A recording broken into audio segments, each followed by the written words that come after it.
आज की कहानी तो ऐसे लड़कियों की होती है जो कि एक ही लड़के को पसंद करती है और उनका ध्यान अपनी तरफ अट्रैक्टिव करने की कोशिशें करती है। इसी दौरान इनकी दोस्ती कब दुश्मनी में बदल जाती है। तो मूवी को आखिर तक जरूर देखना। कहानी के स्टार्टिंग सीन में हमें एक लड़की को दिखाया जाता है जिसका नाम केट होता है और केट एक स्कूल में असिस्टेंट टीचर है, लेकिन उनके क्लास के बच्चे हर रोज की तरह आज भी पढ़ाई में मन नहीं लगा रहे होते हैं। क्लास के दौरान चलते हुए एक बच्चा फोन चला रहा होता है और केट उन्हें कहती है कि अगर तुम्हें फोन चलाने का इतना ही शौक है तो तुम बाहर जाकर चलाओ। लेकिन मजा तो तब आता है जब प्रिंसिपल उन सबको देख रहा होता है। फिर प्रिंसिपल केट को अपनी ऑफिस में बुलाता है और उसे कहता है कि इस जॉब को तुम छोड़ दो क्योंकि ये जॉब तुमसे नहीं हो पाएगी। फिर केट को भी गुस्सा आता है, वो भी वहाँ से चली जाती है। फिर हम मेग नाम की लड़की को देखते हैं जो कि यहाँ पे ब्यूटी पार्लर का प्रोड्यूसर बेचती है, लेकिन उस कंपनी के ओनर से कहती है कि ये तुम्हारी जो ब्यूटी क्रीम्स है उनकी क्वालिटी अच्छी नहीं है। साथ ही वो ये भी कहती है कि वो चाइना से है, इसीलिए हम इसे नहीं खरीद देंगे। इसकी वजह से मेग को भी गुस्सा आता है और अपने क्रीम लेती है और वहाँ से निकल जाती है। इसके बाद हमें पता चलता है कि मेग और केट आपस में अच्छी दोस्त हैं और वो एक ही घर में रहती है। घर पहुंचते ही वो दोनों अपनी खराब किस्मत पर हंसने लगती है। काफी वो वहाँ पर डांस भी करने लगती है। केट मेग को कहती है कि मेरी जॉब चली गई है। फिर मेग भी केट को अपने खराब किस्मत के किस्से सुनाने लगती है। फिर रात को वो दोनों ड्रिंक कर रही होती है। वहाँ पर वो दोनों डिस्कस करती है कि इस शहर को छोड़कर क्यों ना हम किसी और शहर में घूमने के लिए चले। और ये प्लान केट को भी बहुत ही अच्छा लगता है, जिसकी वजह से ये दोनों प्लान बनाती है कि वो दूसरे शहर में जाएंगी। हालांकि उससे केट कहती है कि मुझे ड्यूटी तलाश करनी है, लेकिन मेग उन्हें कन्विंस करती है और कहती है कि हम कुछ शहर घूमे, उसके बाद हम दोनों मिलकर अपनी ड्यूटीज को ढूंढ लेंगे। हम देखते हैं कि वो एक एयरपोर्ट पर आई हुई है। हम थोड़ी देर के बाद उनको देखते हैं कि वो फ्लाइट पर चढ़ चुकी है। उनकी सीट बीच वाली खाली थी। वो सीट एक रिहान नामी शख्स के लिए यहाँ पर थी। फिर कुछ ही देर में वो रिहान नामी शख्स आता है। दरअसल ये एक लड़का होता है जो कि बहुत सारा हैंडसम होता है। केट और मेग उन्हें देखकर काफी ज्यादा खुश हो जाती है और उसको अपनी तरफ अट्रैक्टिव करने की कोशिश करती है। थोड़ी देर मेग उससे बात करती है तो केट भी अपनी कहानी उन्हें सुनाने लगती है। लड़के को केट कहती है कि मेरी ड्यूटी थी वो भी चली गई। साफी मेग भी कहती है कि हमारी खराब किस्मत पे हमने प्लान बनाया है कि हम क्यों न किसी जगह पर घूमने जाएं। वो लड़का उन दोनों से अपना नाम पूछता है। साफी और लड़का अपना नाम भी उनको बताता है। रियान उन्हें बताता है कि वो पोलैंड में एक शादी अटेंड करने जा रहा है। थोड़ी देर के बाद उनके पास से एक फ्लाइट अटेंडेंट आता है।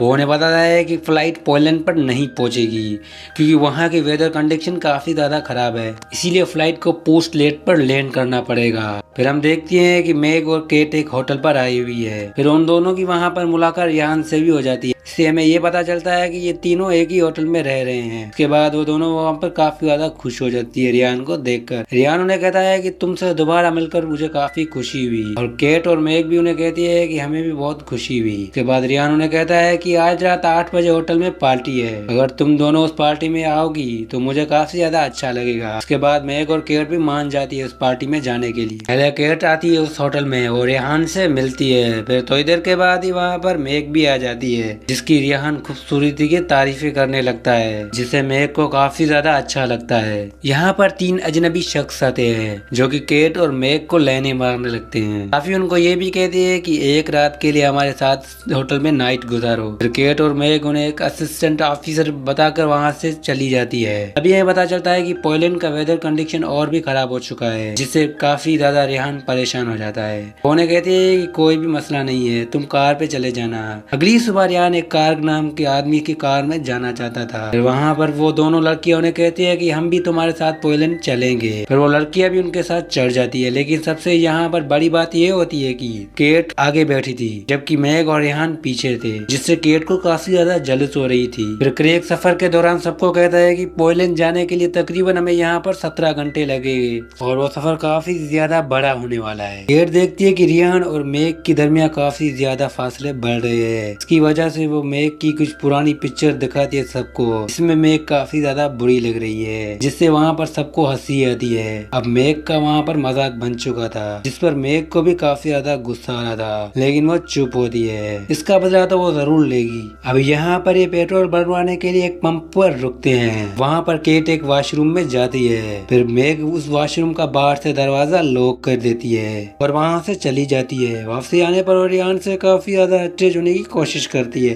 रिहान केट का उनसे पूछता है तो वो बताती है कि केट को आने में थोड़ी देर लगेगी। तभी रिहान को एक कॉल आता है जो कि बात करने के लिए काफी ज्यादा आगे चला जाता है। तभी वहाँ पर क्रेग आता है जो कि मैग से बातें करने लगता है। फिर हमें ये पता चलता है कि क्रेग मैग को यहाँ पर पसंद करता है और क्रेग ने ये बात मैग को अभी तक नहीं बताई है। फिर हम देखते हैं कि वहाँ पर मैग जैसे रिहान से बात कर रही होती है। तभी वॉशरूम के खिड़की से केट आकर गिरती है जो कि यहाँ पर काफी ज्यादा गंदी हो गई थी, जिसकी वजह से उन्हें काफी ज्यादा गुस्सा आता है। फिर उसके बाद वो अपने कपड़े चेंज करती है। फिर हम देखते हैं कि इनका ट्रेवल अभी स्टार्ट हो चुका है। कार में रिहान को कहती है कि जब मैं वहाँ पर गिरी थी तो मुझे गर्दन पे काफी ज्यादा चोट लगी थी, तुम मेरी उस चोट को थोड़ा मसाज करोगे। फिर रिहान भी उसकी चोट पर मसाज करने लगता है, जिस बात से मेग को काफी ज्यादा तकलीफ हो रही थी। जिसके बाद वो एक बोतल में स्लीपिंग मेडिसिन डाल देती है। वो केट को कहती है कि इसे पीने के बाद तुम ठीक हो जाओगी, लेकिन केट को पता होता है कि ये सब उसका कोई चाल है जिसकी वजह से वो उन्हें नहीं पीती। तभी वो बोतल वहाँ पर क्रेग पी देता है। वो उन्हें रोकने की काफी ज्यादा कोशिश करती है मेग, लेकिन उसे नहीं पता होता है कि बियर में स्लीपिंग मेडिसिन मिली हुई है। अब रात को वो सब लोग धीरे धीरे सोने लगते हैं। फिर वहाँ पर क्रेग को भी नींद लगने लगती है और वो कार लेकर एक पोस्टर पर टक्कर मार देता है। फिर हम देखते हैं कि वो एक होटल पर रुके हैं और वो उस होटल में रूम बुक करवाएंगे, लेकिन यहाँ पर केट और मेग के दरमियान काफी ज्यादा दूरियां बढ़ चुकी थी। केट ये चाहती थी कि मैं रिहान के साथ एक कमरे में हूँ, वहीं पर मेग भी ये चाहती थी। आगे हम देखते हैं कि वहाँ पर क्रेग और मेग एक साथ बैठे हुए हैं। क्रेग मेग को बताता है कि वो ड्राइविंग के साथ एक शॉप भी चलाता है। असल में वो मेग को बताना चाहता था कि वो उसे पसंद करता है, लेकिन वो बात उनसे कह नहीं पाता। दूसरी तरफ हम देखते हैं कि रिहान और केट एक जगह पर मिलते हैं। इसके बाद ये दोनों अल्टीमेट होने लगते हैं आपस में। रिहान केट को कहता है कि मैं तुम्हें ही ढूंढ रहा था, तुम कहाँ चली गई थी? दरअसल तुम दोनों एक साथ होती हो, इसीलिए मैं तुमसे कह नहीं पाता कि मैं तुमसे प्यार करता हूँ। इसके बाद ये दोनों आपस में अल्टीमेट होने लगते हैं। फिर क्या होना था, रिहान उन्हें अपने कमरे में लेकर जाता है। वहाँ पर कमरे में एक जोरदार तूफान आता है। अब तूफान के बाद हम केट को देखते हैं जो कि काफी ज्यादा खुश होती है। यहाँ पर सुबह हम देखते हैं कि वहाँ पर ये दोनों एक होटल पर मिलती है, जहाँ पर केट मेग को कहती है कि मैं और रिहान सारी रात आपस में मस्ती करते रहे। असल में केट को लगता था कि रिहान ने सिर्फ उनके साथ रात बिताई है, बल्कि रिहान ने तो उन दोनों के साथ रात बिताई होती है। लेकिन तभी वहाँ पर क्रेग आता है। वो उन्हें कहता है कि रिहान उसकी कार लेकर यहाँ से भाग चुका है। इससे यहाँ पर केट और मेग को काफी ज्यादा एक दूसरे पर गुस्सा आता है। इसकी वजह से ये दोनों एक दूसरे को काफी ज्यादा मारती है। फिर वहाँ पे पुलिस भी आ जाती है, जो कि होटल के तोड़फोड़ करने पर इन्हें पुलिस स्टेशन ले आती है। वहाँ पर क्रेग भी होता है। क्रेग उनको बताता है कि रिहान जिस शादी में जा रहा था वो उसकी ही शादी थी। इसकी वजह से केट और मेग को काफी ज्यादा गुस्सा आता है। के बाद वो दोनों पुलिस ऑफिसर को काफी ज्यादा मिन्नतें करती है कि हमें जाने दो। फिर पुलिस ऑफिसर भी उन्हें इजाजत देती है जाने के लिए। फिर ये दोनों वहाँ से निकल जाती है और एक टैक्सी बुक करती है और बिना रुके वो डायरेक्टली उस होटल पर पहुंच जाती है, जहाँ पर रिहान के काफी ज्यादा रिश्तेदार मौजूद थे। और कुछ देर के बाद रिहान को भी वो लड़कियां दिख जाती है। फिर रिहान जब उन दोनों को देखता है तो वहाँ से भागने लगता है और वो दोनों भी तेजी से रिहान का पीछा करती है। इसके बाद वो रिहान से पूछती है कि तुमने हम दोनों को क्यों यूज किया जबकि तुम्हारी शादी हो रही थी, और अब हम दोनों तुम्हारी शादी नहीं होने देगी क्योंकि तुमने हमारे साथ फ्लर्ट किया है। रिहान उन दोनों को समझाने लगता है और कहता है कि यहाँ पर चिल्लाना मत। और वो कहता है असल में मुझे पता चल गया था कि तुम दोनों मुझे पसंद करती हो, और पसंद तो छोड़ो